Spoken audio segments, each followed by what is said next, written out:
to start, welcome. I'm so glad you're here to support local authors and local readers, and of course, Grassroots, your favorite indie bookstore, I assume. If you've been to a few of these before, then you know that I'm new. So I am Ashley, the new social media and events coordinator here.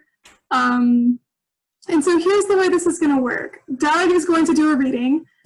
Then I'm going to kick off with a question or two, and then we're going to open up the floor to a Q&A from audience members for the last 20 minutes or so.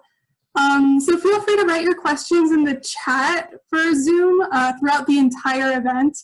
And then once we get to the Q&A, I'll start reading out people so they can ask their questions and we can get sort of a conversation going.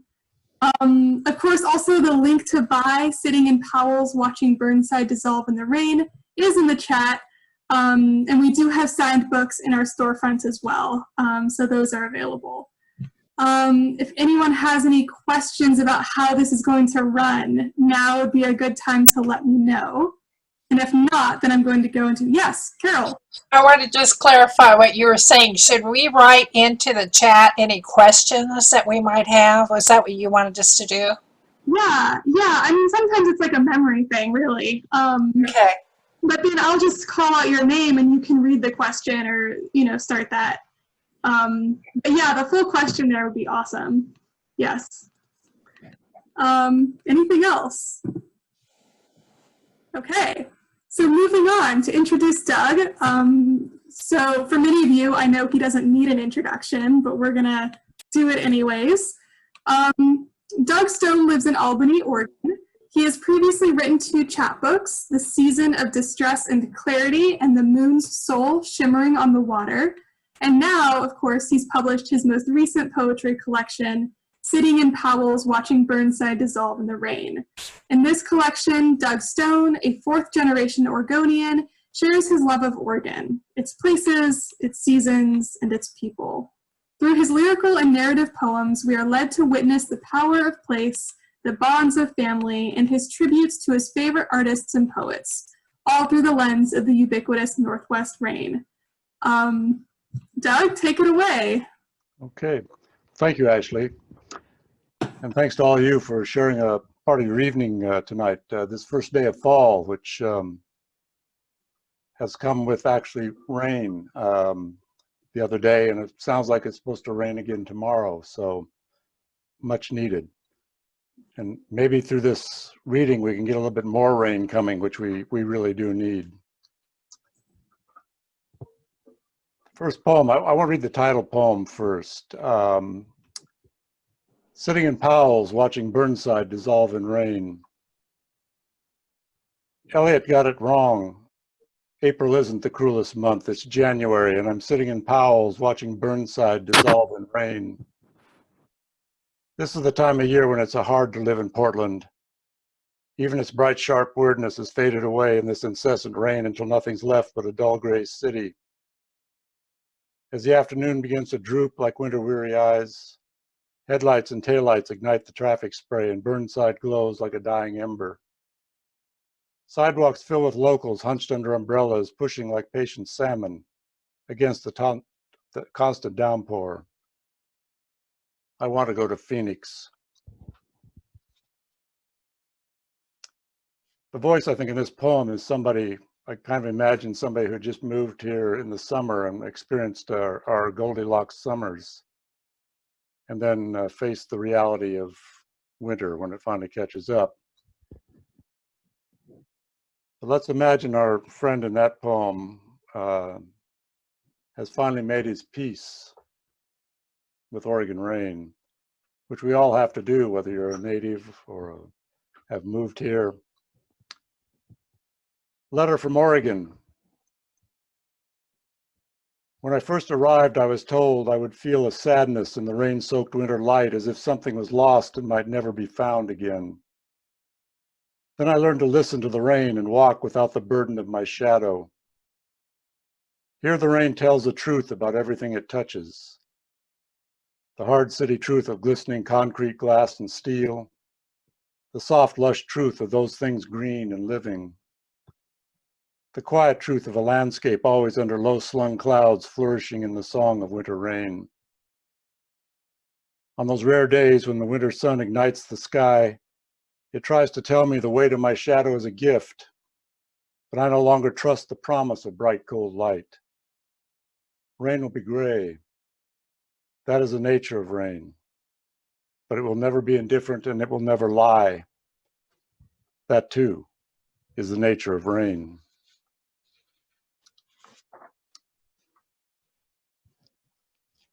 But sometimes, I think when you move somewhere, you obviously bring your past with you.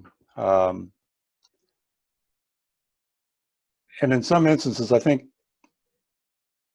you never totally acclimatize yourself to the new place. Where you came from is still really important. And I think that was the situation with my grandmother, interestingly enough, on my father's side.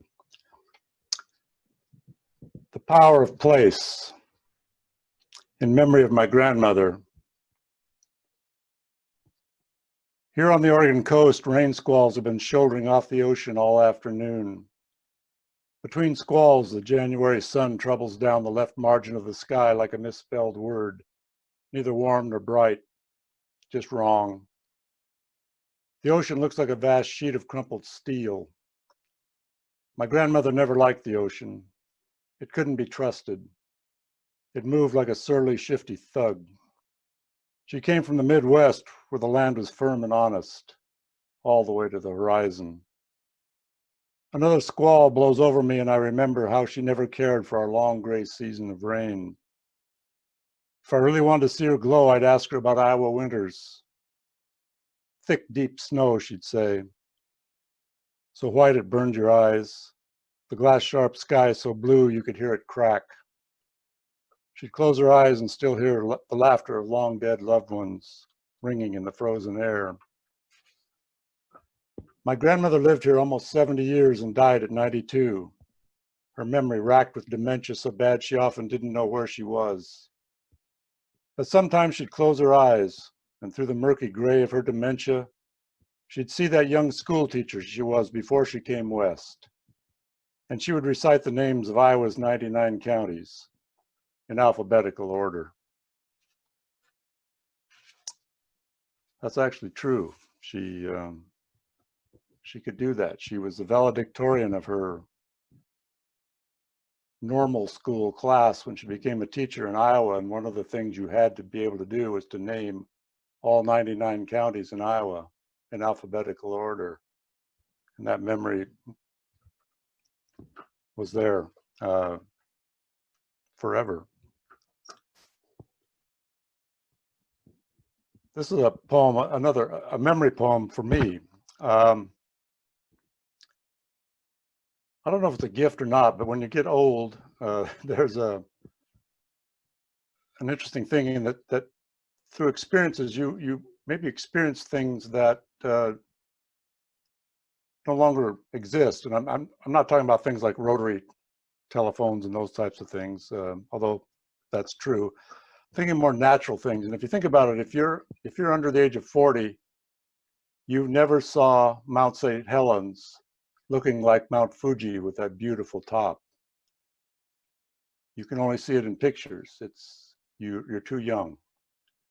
It blew up before you were born, or right there.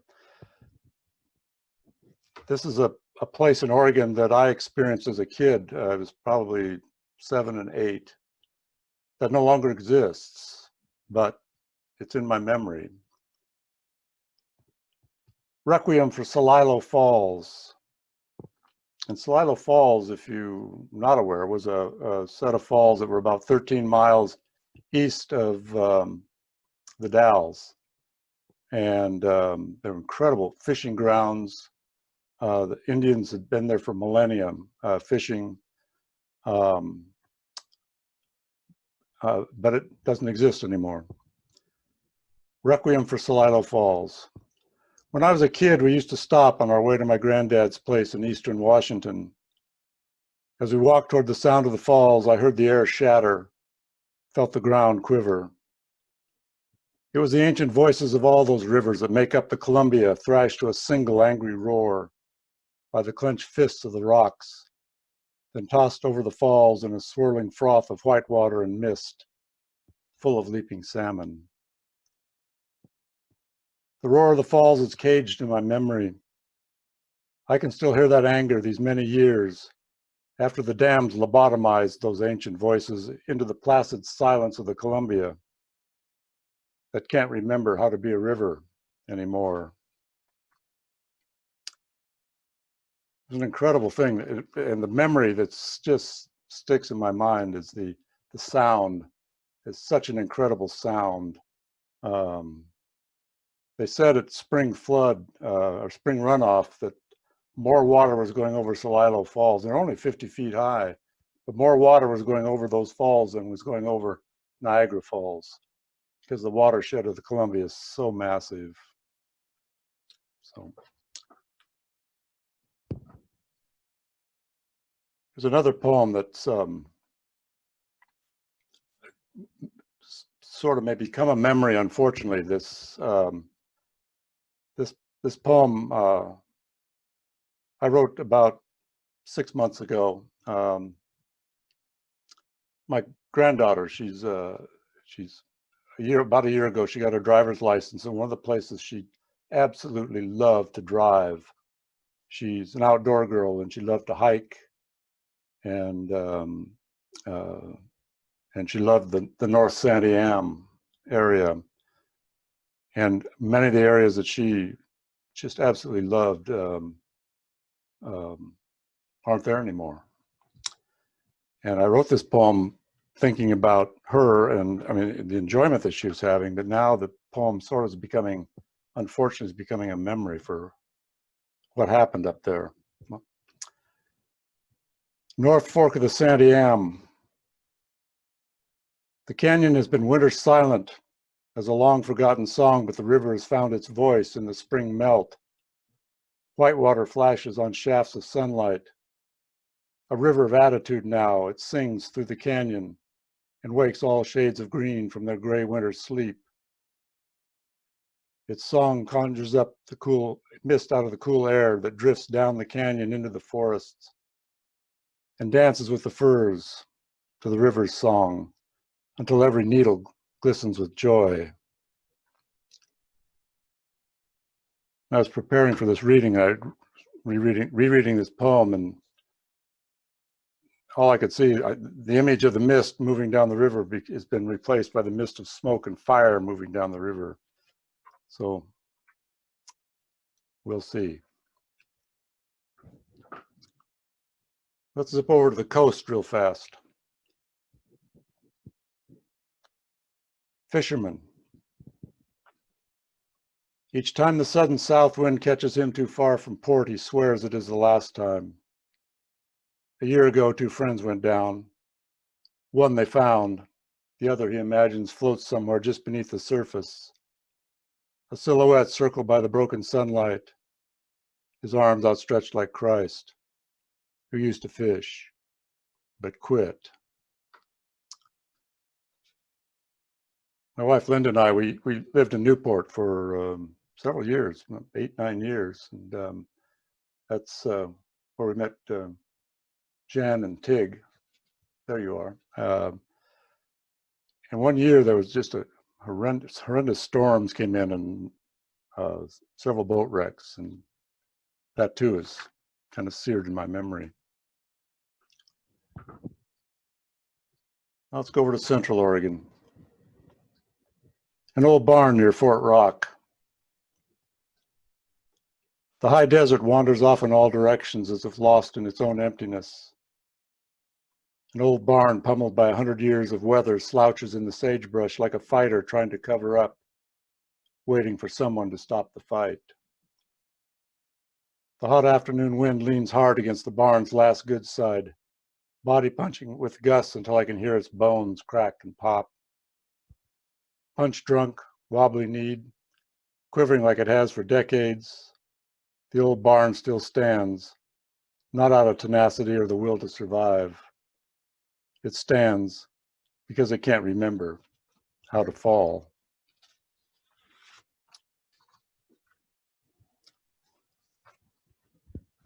want to read a couple of some road poems about a couple of roads in Oregon. I want to start though with a poem not mine, a poem by William Stafford. It's Traveling Through the Dark, and that poem sort of became his signature poem.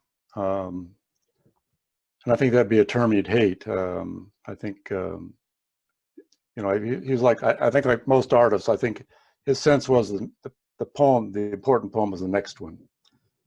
But this one, it was often requested, so often that he got to the point where he wouldn't read it unless it was very, very specifically requested. But it's still a really neat poem. It's a wonderful poem. Traveling Through the Dark, but it's about a road in Oregon. Traveling through the dark, I found a deer dead on the edge of the Wilson River Road. It's usually best to roll them into the canyon. That road is narrow, to swerve might make more dead. By glow of the taillight, I stumbled back of the car and stood by the heap, a doe, a recent killing. She had stiffened already, almost cold. I dragged her off. She was large in the belly. My fingers touching her side brought me the reason. Her side was warm. Her fawn lay there waiting, alive, still, never to be born. Beside that mountain road, I hesitated. The car aimed ahead its lowered parking lights. Under the hood purred a steady engine. I stood in the glare of the warm exhaust turning red. Around our group, I could hear the wilderness listen. I thought hard for all of us, my only swerving, then pushed her over the edge into the river.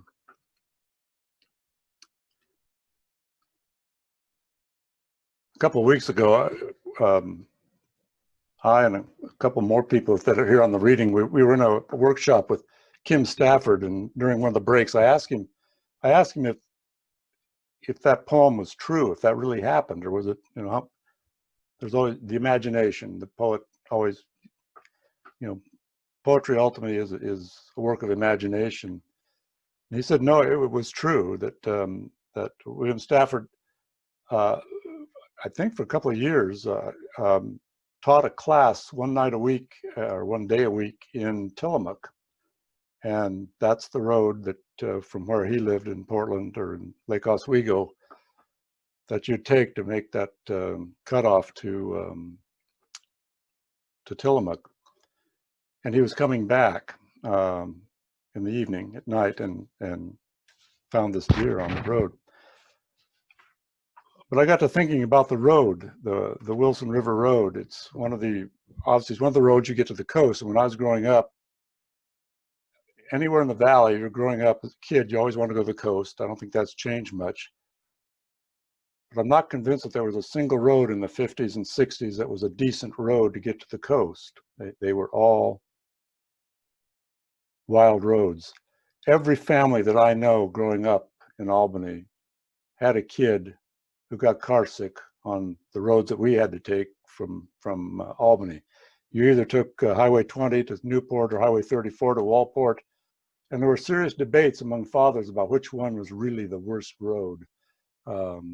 And there was never a consensus. They were both bad.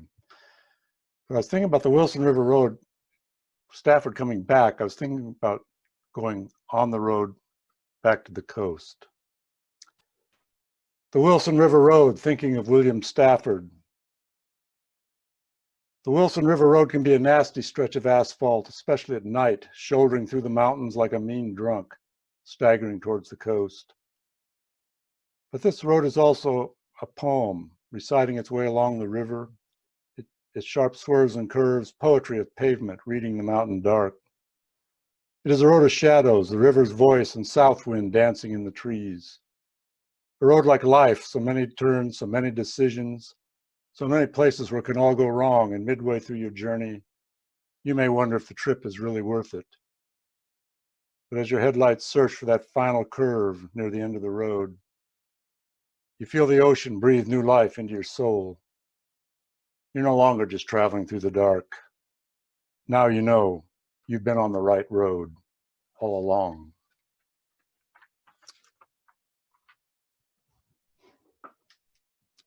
But Stafford's poem got me thinking still about driving at night.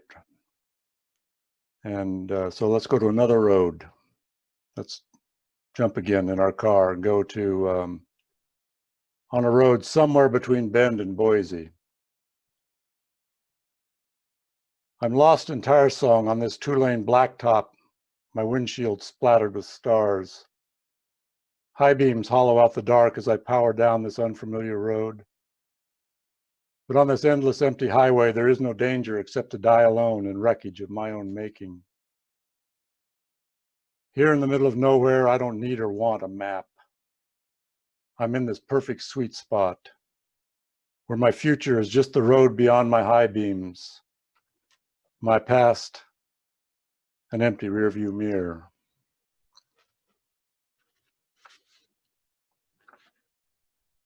And I think I told a few of you a while ago that one thing I can't wait for is the year 2020 in my rearview mirror. Let's come back to Albany. I want to come back home for a minute. This poem would be when I was I guess I'd be 17 in this poem. Eleanor Park, Albany, Oregon, 1964. This park doesn't want to be a park anymore. It's old and tired and falling apart like everything in this town. Caged inside a high chain link fence, the basketball and tennis courts shove each other around, trying to get their fair share of the weather-beaten asphalt. The plywood backboard is cracked and peeling. The basket is chain, a vicious weave of rusted steel that can rip your fingers open in a blink. But here I am, Saturday night, at this empty park, alone. It's August. It's hot. I'm bored. There's nothing to do but think about the girl who stood me up or shoot some baskets. As I work my dribble, the basketball pings on the asphalt like an impatient spoon tapping against an empty glass. The park light squints through a swarm of bugs to see what kind of game I can put up against the home team. My first shot, flat as my mood, banks straight against the rim, a dull dead thunk that rattles the net like loose change. The second swishes. The next 3 shots all drop and I start to believe I'm good. Down by 1, 2 seconds left. I launch a long jumper. My shot banks hard off the backboard, catches the front of the rim, flips straight up. The court is a carnival of bumps, clangs, bangs. Clangs and the nets rattle and clash as the ball finds the rim again, tight ropes around 3 times, and falls in. I raise my arms and slowly turn in the dim light as the hometown fans file out, heads down, in silence. I take a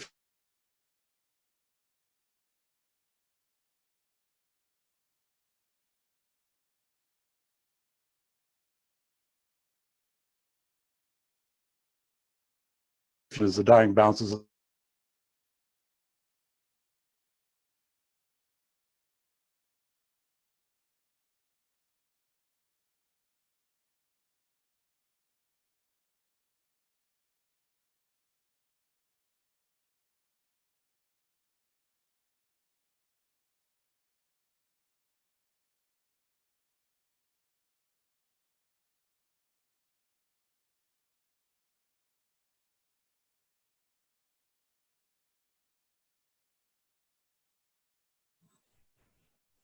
Okay, looks like Doug's Wi-Fi might have kicked him out. Bummer. Hopefully he can get back on. Last time it only lasted a couple minutes before the event started, so fingers crossed. Would anyone like to share any thoughts right now while we wait?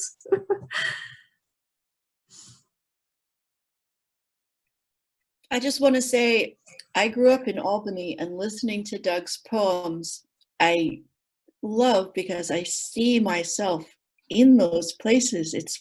It's magical. Yes, and I grew up in Ohio, but when Doug is talking about how the roads were to the coast, when he was younger, and it's really great to kind of have that history filled in. I really enjoy a reading when the poet spends a little bit of time giving a backstory. And I know that they're so often told, just read the poem. But I really enjoy that introduction that really it kind of brings me in instead of just being at the jolt of the beginning of the poem. I feel like I'm riding along a lot better. It's delightful to hear the stories.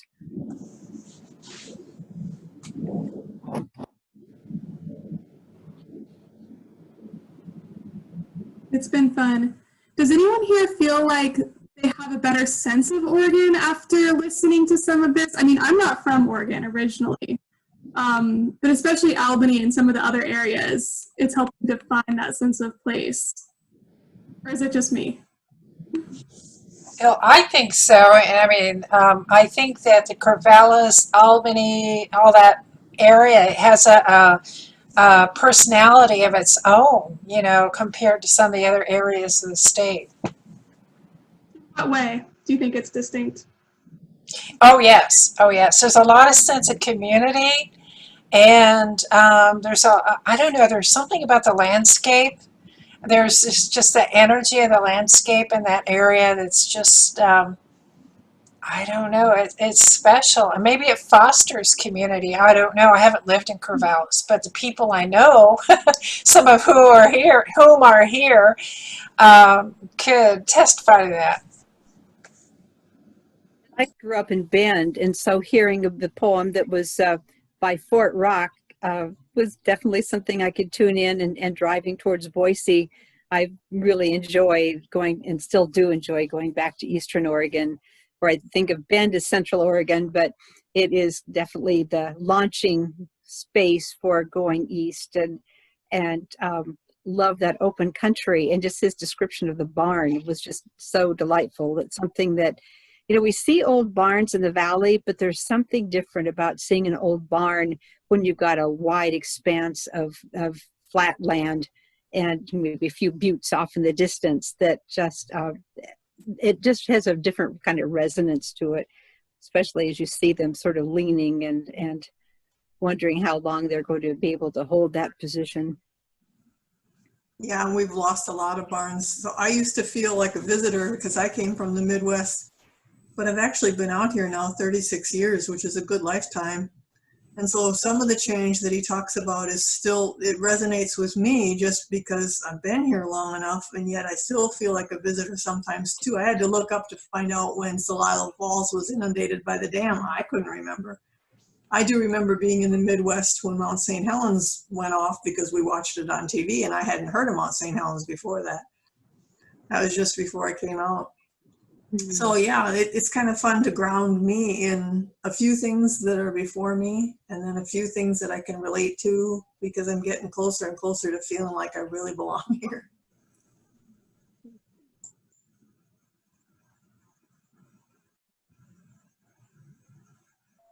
It's great having a Mount St. Helens reference in the poem, because I was thinking with all the ash that we've had, the last time I remember having a lot of ash in the air and falling on surfaces was when Mount St. Helens blew. And there was enough ash around that it ruined some agricultural crops like strawberries, because you couldn't really wash the ash off. I think the wildfire ash has ruined the tomatoes at my favorite produce stand in McMinnville. They're kind of letting anybody go out and get all the tomatoes they want to get, but they're just shaking their heads. There's nothing you can do.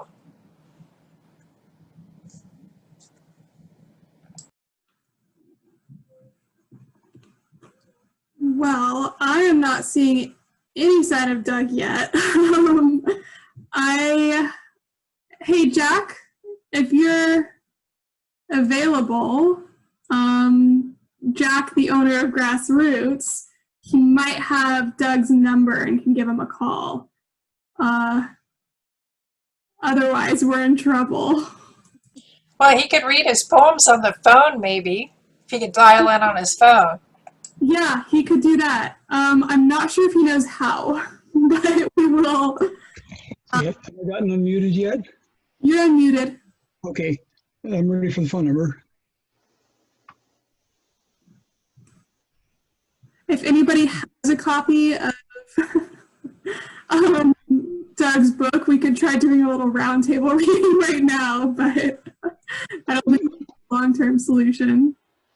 Also, Susan, actually, did you if have he his gets phone number? back on, although I would miss it, if he mutes his video, his ISP may have some kind of limit on how much data he can transfer over a period of time.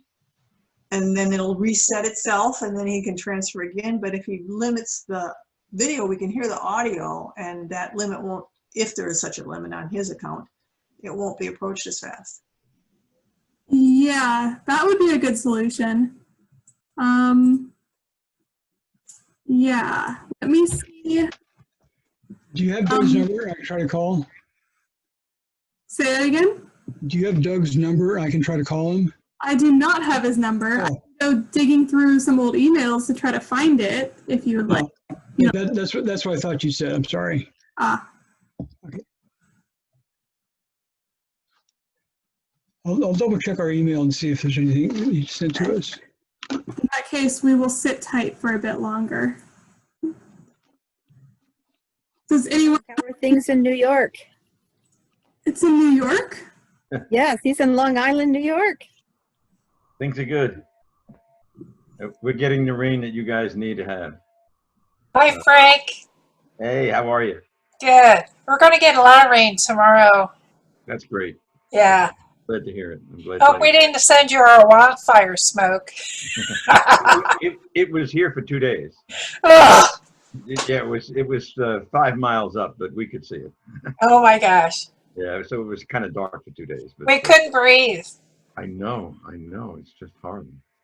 Hey, going back to that barn poem. I'm not a native Oregonian, but I did box when I was a teenager, and using the boxing analogy for describing the state of the barn was just fabulous. I mean, just really, really good. I do have Doug's cell phone if anybody Oh, I would, yes. Yes. call him. Yeah, I will. Okay, it's 503-930-9636. Okay, 503-930-9636. Right. Okay, I'll say hi first all. I'm going to mute Jack for a second while he does that.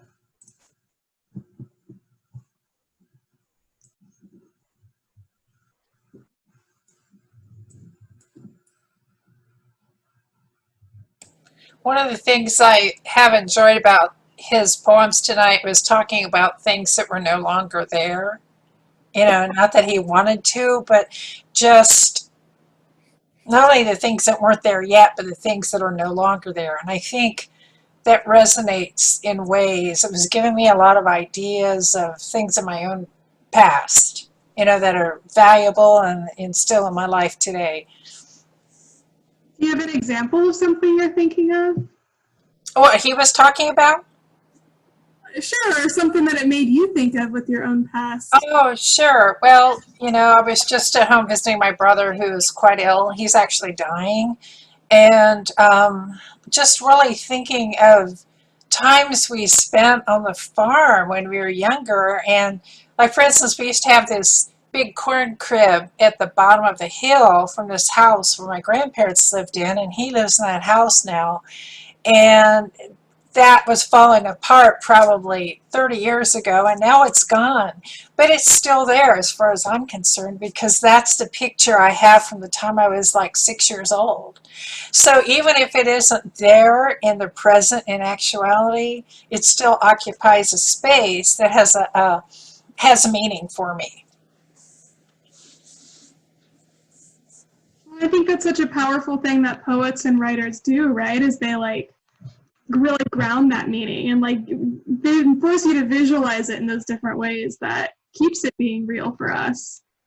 It is, and I think honestly some of those earlier experiences are like building blocks of our thinking and our lives and our perceptions, because the way I learned to think about the world was partly due to that corn crib being down there. You know, and the fact that the corn that was in it would feed the animals that were in the fields on the farm, so it was like part of that whole world, you know. Yeah, wow. Hello, am I back for a moment? You're back. Doug did not answer his cell phone. I see Linda Stone's name back up. Okay, let's see. Yes. It's coming back on. Oh, good.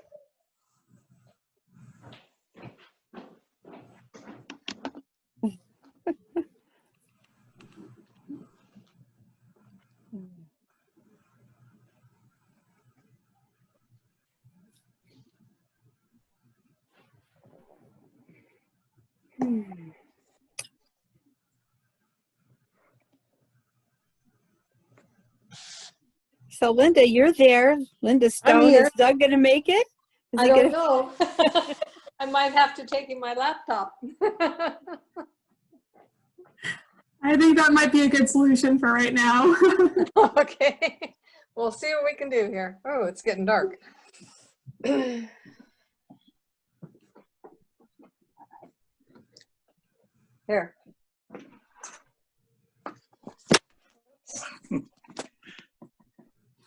Hi. There again. So,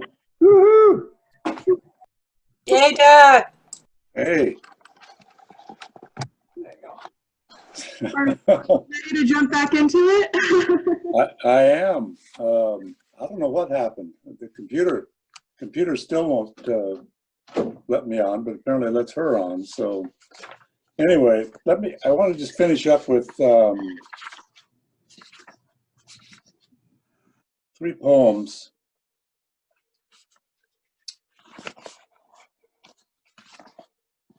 Find them here.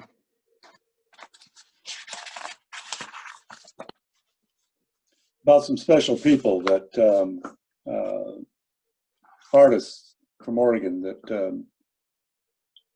I like a lot. Thinking of Ursula K. Le Guin.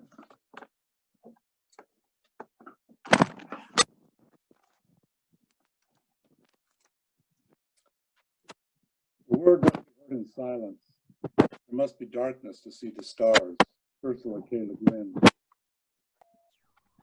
Walking in her beloved steam, she stops to take in the long view at day's end.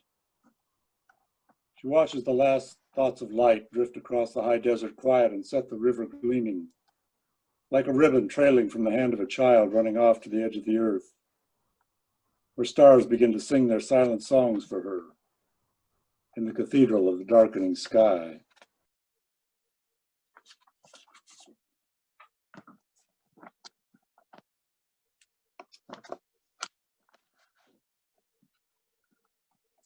This is about a visual artist who, just a second, there may be a possibility I can get on the computer. Let me go ahead and finish this poem. The artist is Rick Bartow. He was lived in Newport, and he's an incredible artist. He passed away in 2016, and this is in his memory. Thinking of things you know but cannot explain, in memory of Rick Bartow, Native American artist. Died April 2nd, 2016. The morning of the day Rick left eased comfortably into itself, the way spring days do on the coast, when spring is finally forgotten. The tides had their busy schedules to keep. The gulls squabbled among themselves on the beach or spiraled above the waves, shaping the cool spring wind to their liking. Newport busied itself with its Saturday business. By all accounts, the day he left was ordinary. But Crow knew the day an artist leaves is no ordinary day. That afternoon in his last dream, Rick gathered all the stories he'd run out of time to tell and asked Crow to give them back to Coyote, Owl, Salmon, back to all the animals who told those stories to him because they trusted the honesty of his art. That evening, Rick walked through his mind one last time and packed those things he wanted to take with him on his next journey. Things you know but cannot explain. When Crow asked if he was ready, Rick took the last few breaths his tired heart could give him and left this life for his next. The spirit now of the universe, no less than the trees, the animals, and the stars.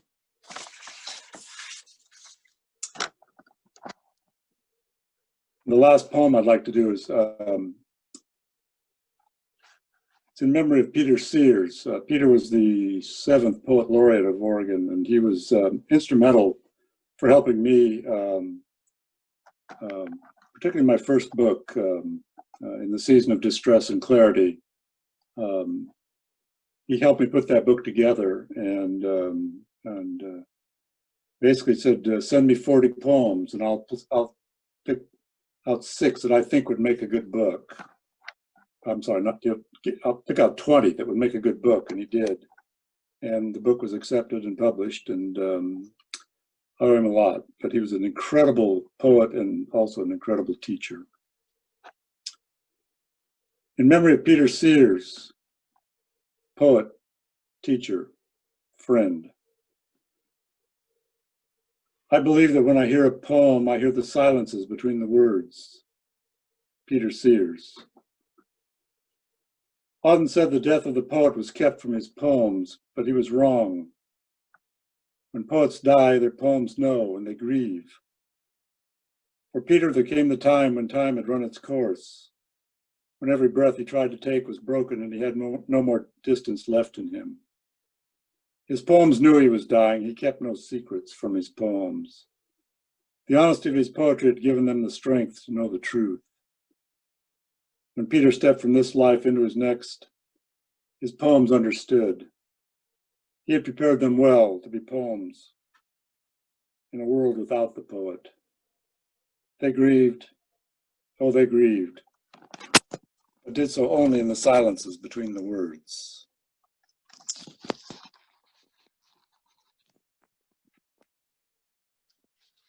Thank you. Let's see if I can get back on this thing. Are you still there, Doug? Yeah, let me try, see if I can actually get into on the screen. Oh, okay. Can you let me in now? Yep, I'm letting you in. All right. Well, thank you all for hanging around. Hello, I'm back. I was afraid that was going to happen.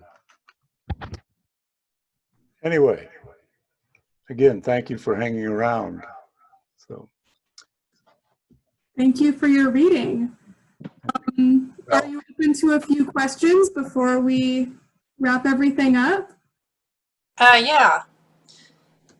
Doug, when you were between your parts of your reading, we were sharing some things with each other about how much we enjoyed the things you were telling us about the backstory and the history of the roads and the places. And I wondered if you could tell us a little bit about your sense. You know, I had the sense when you were reading some of those that you were telling us about that, but there were still things that linger in your heart about that. Do you think there's more poems to write? oh yeah, yeah. Yeah, in fact, there's some that have already, they're kind of strung up. You know, the sense about this place, about Oregon, is, I mean, it's just such an incredible place that, and for years I took it for granted. I just thought, no, you know, it's you know, it's not as cool as California, you know, it's not, you know, and anyway. The irony never really hit home. I remember Lynn and I we were in Europe, we were in Ireland, and people would ask us where we were from, and we'd say Oregon, and there'd just be this blank look on their face, and they couldn't quite get that, and so we'd say, well, it's in the Pacific Northwest, and that didn't ring a bell. And we finally got to just simply say that we were from one of the northern provinces of California, and they knew they could identify it then. And so it made me think about kind of what we've got here. And in some ways, it's kind of neat that it's kind of a little bit of a secret, and I think that's kind of neat too. So anyway, but yeah, no, there's more poems to tell.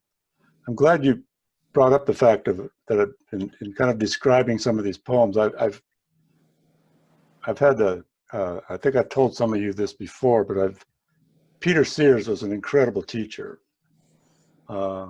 But one thing he was sort of deaf on was, I went to a reading with him one time when we were watching another poet read, and the poet reading would introduce their poems fairly lengthy, and in terms of the introduction, Peter, in his inimitable fashion, kind of leaned over and growled, "Just read the damn poems." And so I've always had this problem of introducing poems. That just sticks in my memory. And anyway, it's something to work on a little bit.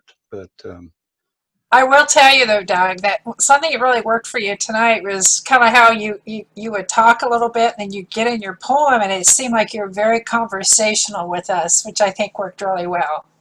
Well, it's good to hear, because but I tell you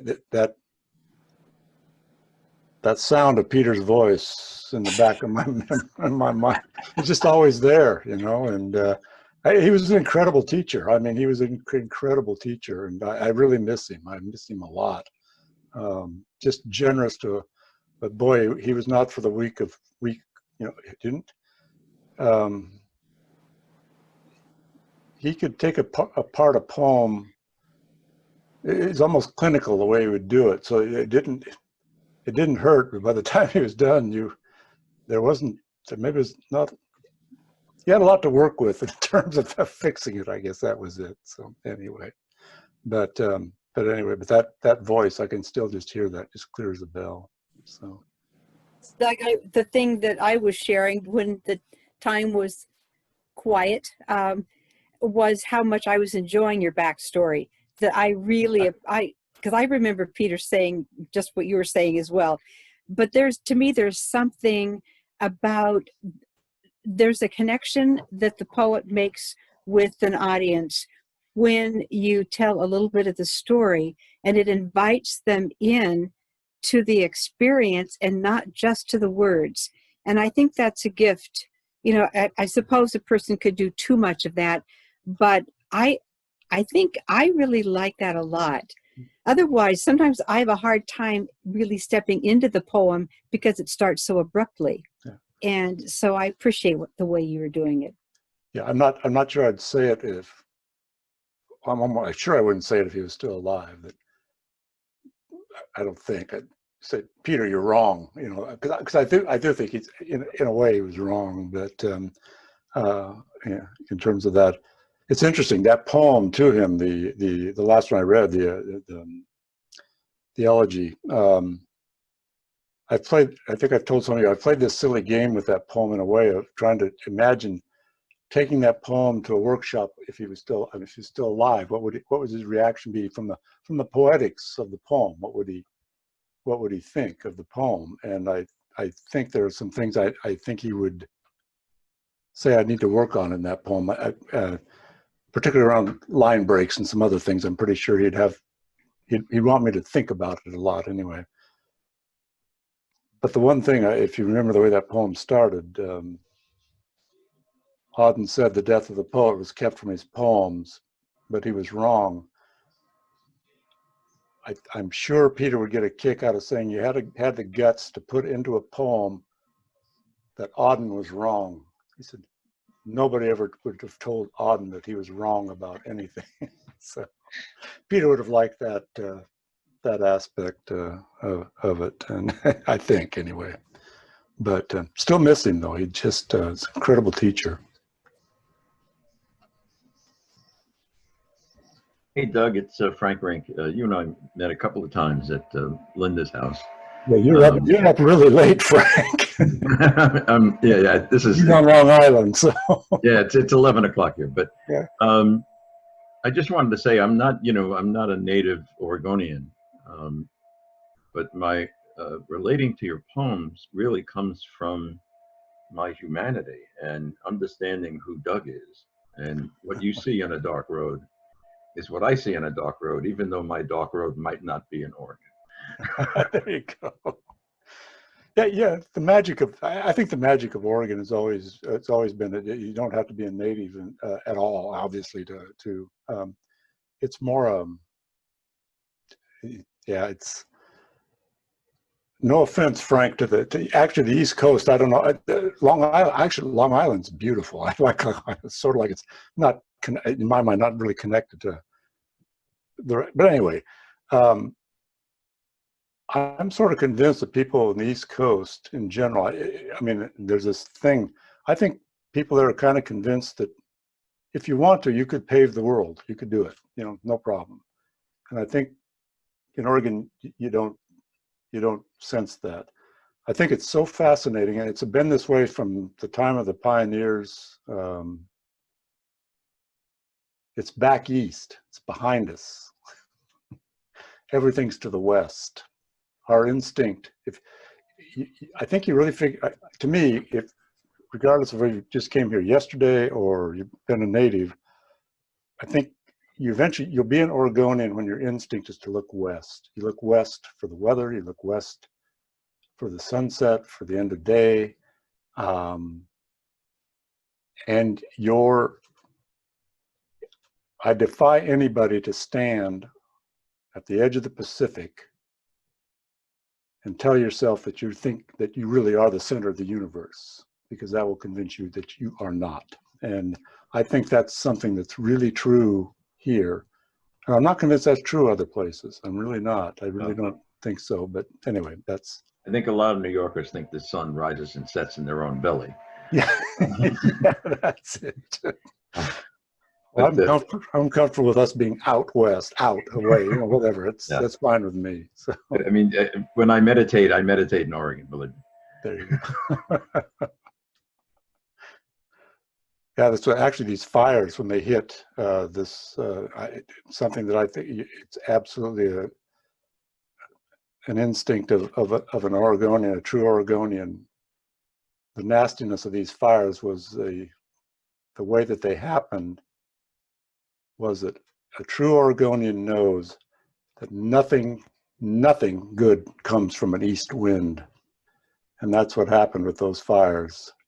It happens in the wintertime, and if you're in Portland, you know what comes with an east wind, and it's not good. And those fires exploded with that freak east wind that we never get as strong like that in the summertime, but we did. And but anyway, that's another. I hope you're blaming it on global warming and not New Yorkers. No, I think it's pretty clear what it's all about. I think there's some issues here that, that we need.